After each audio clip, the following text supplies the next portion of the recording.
So our first DLC offering is called First Strike. It releases February 1st. It has 5 new levels in it, 4 brand new multiplayer maps, as well as a zombie level called Ascension.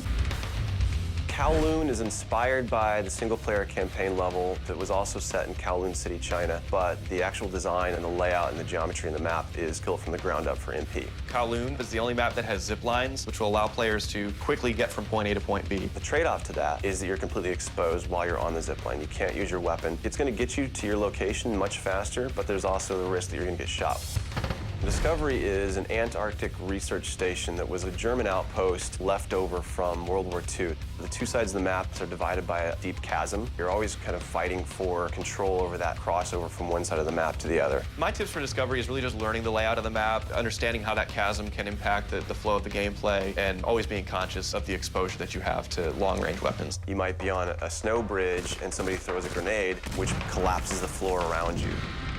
Our large map is Berlin Wall. This focuses on the Checkpoint Charlie area of Berlin. It puts you fighting on the two different sides of the wall. So you've got East Berlin versus West Berlin kind of thing going. Berlin Wall has certain attributes about it that if you use it right, you're going to have the competitive edge over your opponents. It has a lot of very long view distances. It's a really great map for snipers. There's some good high points, some good elevation there. And one of the unique aspects about Berlin Wall is that there's the no man's land in the middle. You can take the risk of going through no man's land to get a faster route, but there's a good chance you're going to get mowed down by the auto turrets.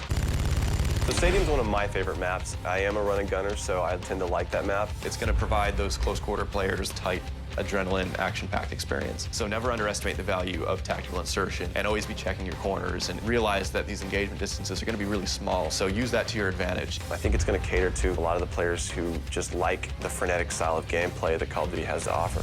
One of the big agendas with this map pack is we wanted to listen to the feedback that people have been giving about all the maps they've been playing with the release of the game. They want more verticality, more sniper opportunities. They really love the interactivity that we did. These are components that we wanted to bring back in a pretty big way in the first DLC offering. First Strike is going to be available February 1st for 1,200 Microsoft points, and it'll be available on Xbox 360 first.